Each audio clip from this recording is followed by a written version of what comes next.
Welcome to this week's message in our series, Chasing Joy. I'm Shauna Ridge, pastor of Congregational Care here at Hopewell Church. And through this series, we've explored joy as resistance, joy's presence in suffering, the relationship between joy and meaning, and how humility gives rise to joy.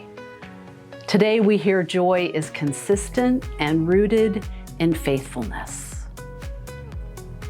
We pick up in chapter 2 with Paul's letter to the Philippians, verse 12. Therefore, my dear friends, as you have always obeyed, not only in my presence, but now much more in my absence, continue to work out your salvation with fear and trembling.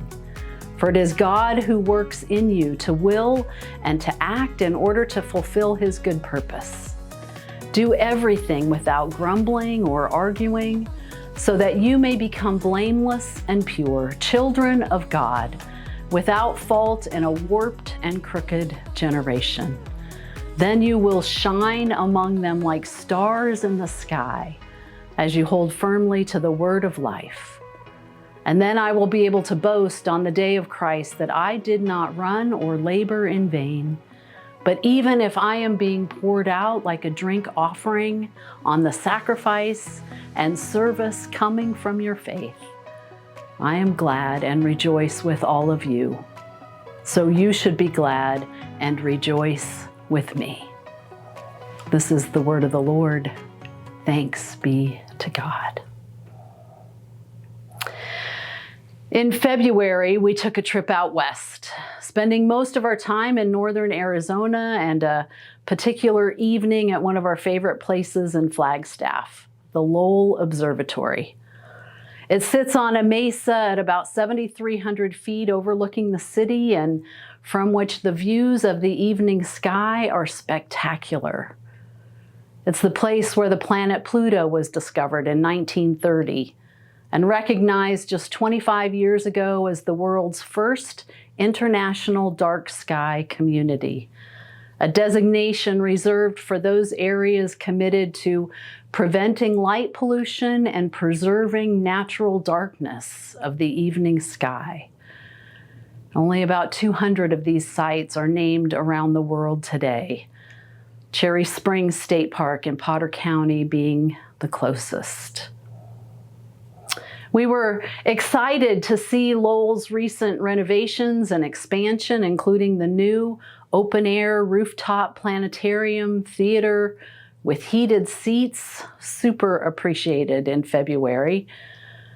And so we signed up for the 9:30 p.m. stargazing program that promised a laser-guided tour of the cosmos. Eager to see the brilliance of the night sky and hear the folklore about the constellations, there was some disappointment when the weather wasn't cooperating, and clouds rolled in and settled across the sky. Though we could see some of the stars some of the time, we could not see them all, and some were barely visible at all.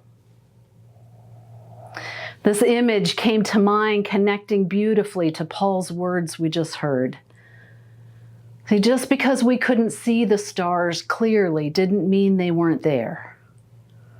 The stars were still burning bright, right where they had always been, unchanged by the weather, unbothered by the clouds that temporarily covered them. They were not dimmed. As we continue chasing joy today, we remember that Paul is writing from his confined place in a time filled with hardship and uncertainty, and he's encouraging the Philippians to shine like stars in the world. He's not talking to them about being flashy or drawing attention to themselves. He's talking about a steady, unwavering light that shines even when the skies of life get cloudy and the weather feels uncooperative.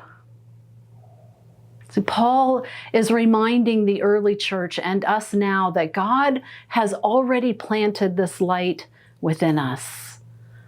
The question isn't whether we have light to shine, The question is whether we'll keep shining even when life tries to dim us or snuff it out.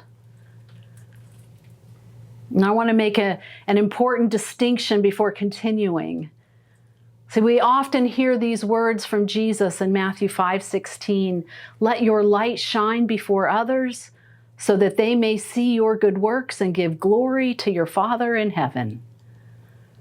This is, in fact, the guiding passage for our Catalyst students this summer as they live this out together in many meaningful ways.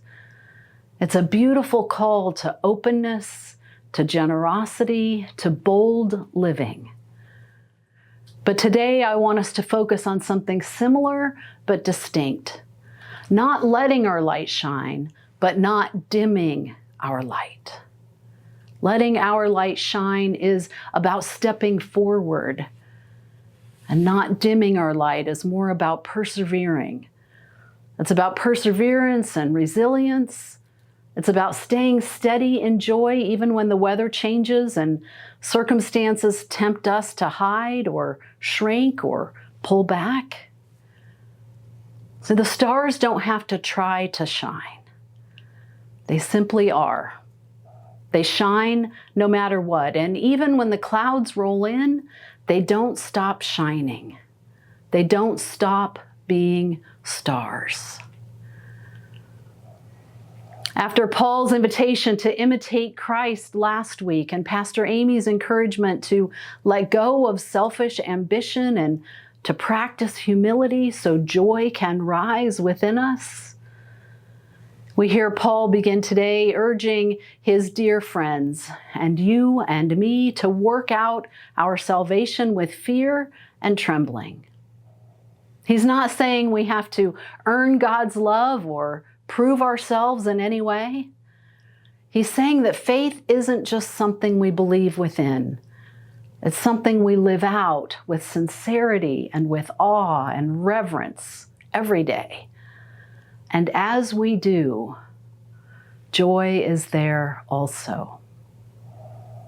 Joy is not a mood that comes or goes. It's not a passing feeling or an emotional high. Joy is a steady presence rooted in God's love that shows up in how we live every day. And joy shows up in our habits, in our words, and in our choices. Who are the joyful people you know? The steady ones, through habits and words and choices. For me, they aren't the ones laughing the loudest or posting the most pictures of their vacations or buying the next new big thing. They're the ones who carry a steady peace and presence through both good times and hard times.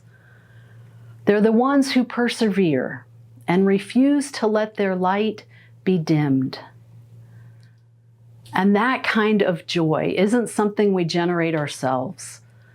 It is God who is at work in us, enabling us both to will and to work for God's good pleasure, Paul says. God's Spirit is already active in us, already sowing seeds of joy, already calling us to reflect something greater. There are some things, though, that can cause our lights to dim. Did you hear what Paul calls it? Complaining. Do all things, he says, without grumbling or arguing. Like arguing and grumbling and complaining dims our light. They are like a fog that can settle in before we know it. And I'm not talking about honest grief or naming true oppression and injustice. Paul isn't saying that we should fake happiness or ignore the pain of the world or that it won't come to us somehow. What he's getting at is the kind of everyday grumbling that drags us and others down. The kind of complaining that becomes a habit, where negativity is the first thing on our minds and out of our mouths. We all know people like that, don't we? Maybe we've been that person. I've been that person. Complaining dims our light.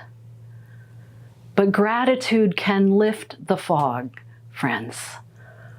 One of the best practices I know and recommend often is to keep a gratitude journal. Just like the joy jar that we're all keeping throughout this series. Each of our joys is an acknowledgement of our gratitude.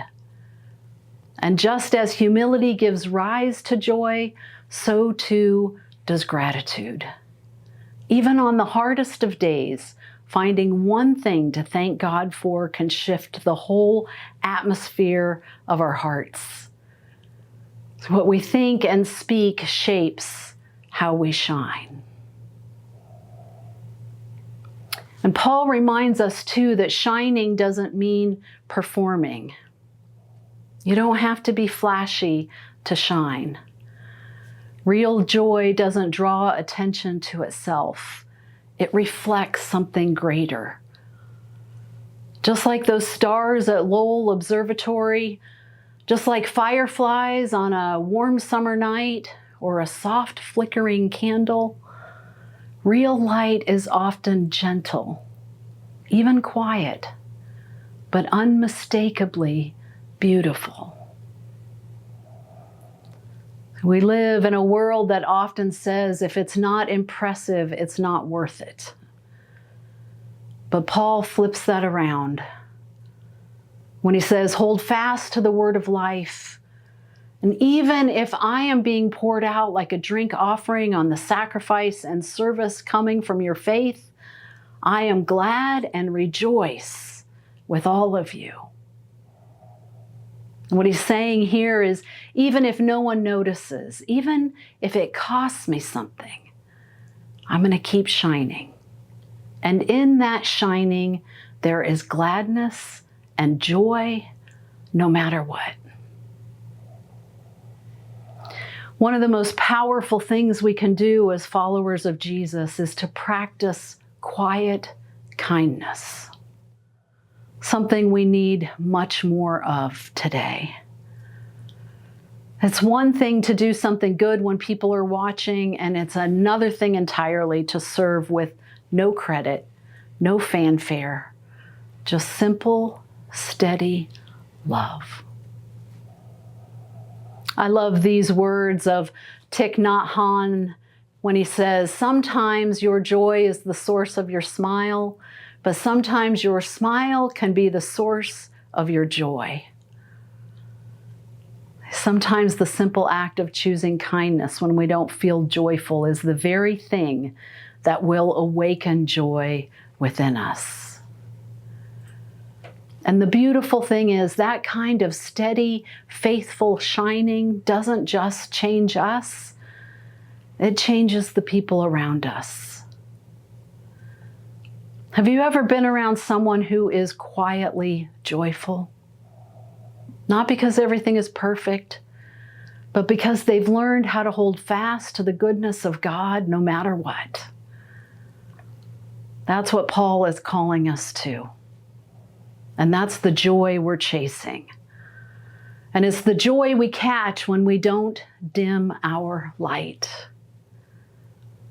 Even when life gets cloudy, and it will. Even when we don't feel particularly joyful, there will be days like that. And even when no one seems to notice, God is still at work in us, shining through us, steady and true. Thinking of that time sitting on the rooftop at the observatory in Flagstaff, straining to see the stars behind the clouds, I'm reminded of this good news, of this powerful truth. That just because we can't see the light doesn't mean it isn't there. And just because life feels heavy doesn't mean God has stopped working in us. So the stars don't fret or worry or panic when the clouds roll in. They know that the weather comes and the weather goes. And they just keep shining. And you and me, we don't have to be perfect. We don't have to be impressive. We just have to be faithful. And so with a spirit of faithfulness, I want to invite us each to do one small, quiet, joyful act of kindness for someone else this week. With no credit, don't post about it, no fanfare, just a steady, beautiful light in a foggy, cloudy world.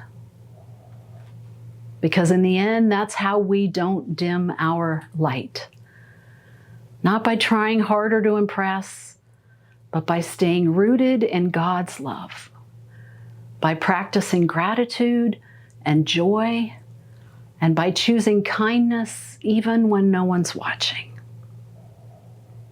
Shine like stars in the world, Paul says, not with flares or fireworks, but with steady, faithful light.